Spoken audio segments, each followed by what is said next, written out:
ক্ষুদ্র ও মাঝারি উদ্যোক্তাদের উন্নয়নে ২০০৭ সালে এসএমই ফাউন্ডেশন গঠিত হলেও এখন পর্যন্ত সরকারের কাছ থেকে ঋণ পেয়েছে মাত্র ৭০০ কোটি টাকা। ক্ষুদ্র ও মাঝারি খাতের উন্নয়নে যা চাহিদার তুলনায় অপ্রতুল। মঙ্গলবার সকালে রাজধানীর পল্টনে ইআরএফ মিলনায়তনে আয়োজিত মতবিনিময় সভায় সরকারের অগ্রাধিকারের তালিকায় এসএমইকে অন্তর্ভুক্ত করার দাবি উঠে আসে। সরকারের যে জাতীয় যে বাজেট, এই বাজেটের জন্য এসএমই ফাউন্ডেশনকে অন্তর্ভুক্ত করা হবে। আমাদেরকে ২০ কোটি টাকাই দিক কিংবা ১০ কোটি টাকাই দেব, কিন্তু আমি জানবো যে এই ২৫-২৬ অর্থবর্ষের যে বাজেট জাতীয় সংসদে পাস হবে সেখানে আমার ২০ কোটি টাকা আছে।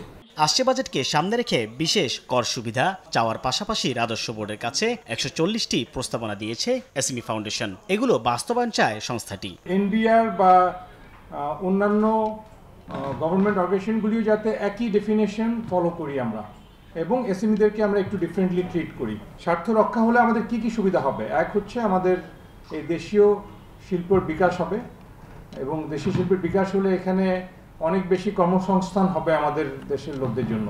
নতুন বাজেটে ৫০০ কোটি টাকা বরাদ্দের দাবি জানিয়েছে SME foundation. Organisation. Saiful Islam, সময় সংবাদ, ঢাকা।